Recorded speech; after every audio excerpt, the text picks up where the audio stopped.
જામનગર શહેરમાં સતત 2 દિવસથી પડી રહેલા અનરાધાર વરસાદના કારણે ઠેર ઠેર તારાજીના દ્રશ્યો જોવા મળે છે। હાલ આપણે જામનગરના જે ત્યારે પટેલ પાર્ક વિસ્તારની જે આશીર્વાદ દીપ સોસાયટી છે ત્યાંના દ્રશ્યો હું આપને બતાવવા માંગીશ કે જે વરસાદી પાણી જે 7-7, 8-8 ફૂટ જેટલા પાણી જે વિસ્તારમાં ભરાયા હતા, લોકોના ઘર ડૂબ્યા હતા, ઘરની સાથે વાહનો પણ જે છે તે ડૂબ્યા હતા। અને અત્યારે હાલ જે વાહનોની જે પરિસ્થિતિ જોઈ શકાય છે કે જે અન્ય સોસાયટીઓમાંથી ને આ સોસાયટીમાં રહેલા વાહનો જે એક જગ્યાએથી બીજી જગ્યાએ તણાઈને જે છે તે ગયા છે અને મોટા પાયે જે નુકસાની જે છે તે ત્યારે હાલ લોકોને થઈ છે।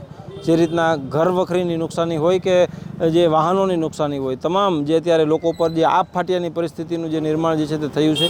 જે રીતના દ્રશ્યો જોઈ શકાય છે કે જે આ વીજ ટ્રાન્સફોર્મર છે તે ટીસી પણ જે છે તે ત્યારે હાલ પડી ગયું છે, જેના કારણે અત્યારે આ વિસ્તારમાં છેલ્લા 3 દિવસથી વીજ પુરવઠો પણ નથી। એટલે કે એક તરફ ખાવા પીવાની વ્યવસ્થા ન હોય અને બીજી તરફ જે વીજ પુરવઠો ન હોય, નાના બાળકો હોય, નીચેનું મકાનમાં પાણી ભરાઈ જાય એટલે ઉપર રહેવા જવું પડે।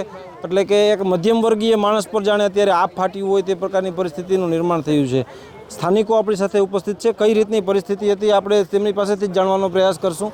દાદા, શું પરિસ્થિતિ હતી, અત્યારે શું પરિસ્થિતિ છે, વાહનો તણાયા છે, શું નુકસાની, શું કહેશો? સાહેબ, વાહનો તણાયા છે, મારી ખુદની અતુલ શક્તિ ડબ્બો છે, આ તમારી સામે જ પડી છે અને 3 દિવસથી આ તકલીફ છે ને આ વરસાદ પણ આ તો કુદરતી, આમાં કેને કેવું, આ કોઈને દોષ દેવો નકામો છે, મારું એવું માનવું છે એમ।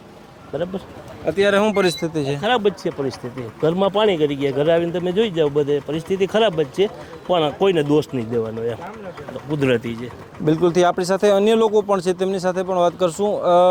શું કહેશો, જે રીતના વરસાદ આવ્યો, પાણી ભરાણા પછી કેટલી નુકસાની, અત્યારે શું પરિસ્થિતિ છે? નુકસાની તો જાજી છે આ વિસ્તારની, પણ આ વિસ્તારની વારંવાર રજૂઆત છે કે આ વિસ્તારની જે નદી છે એના પટની અંદર જે નદી છે એ નીચાણવાળો વિભાગ છે ને એની આ ઉપર પારો બાંધી દે ને તો આ વિસ્તારનો પાણીનો પ્રશ્ન દરરોજ માટે હલ થઈ શકે એમ છે।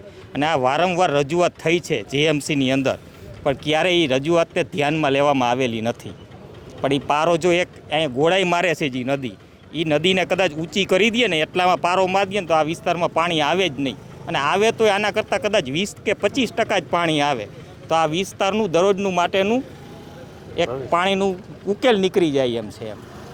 આ વર્ષે તો જે પરિસ્થિતિ થઈ એ બધાએ જોઈ અને આપણે જોઈ, કેટલી નુકસાની થઈ છે અને દર વર્ષે આ જ પ્રકારની પરિસ્થિતિ હોય છે કે આ વર્ષે થોડુંક વધારે પાણી આવ્યું છે?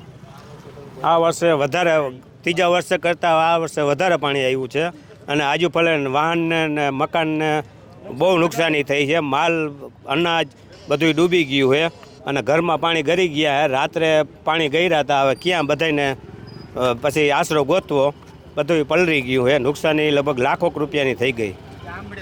તો બિલકુલથી જે રીતના આપણે જોયું, જે લોકોની આપવીતી સાંભળી કે જે ત્યારે હાલ લોકોના વાહનો જે તણાયા છે, એટલે કે તેમાં મોટા પાયે નુકસાની થઈ છે। ઘરમાં તમામ ઇલેક્ટ્રોનિક જે વસ્તુઓ હોય, ફ્રીજ હોય કે ઘરઘંટી હોય કે વોશિંગ મશીન હોય, તે તમામ વસ્તુઓ જે લોકોની ખરાબ થઈ છે। સાથે સાથે અનાજ પણ જે છે તે પલળી ગયું છે।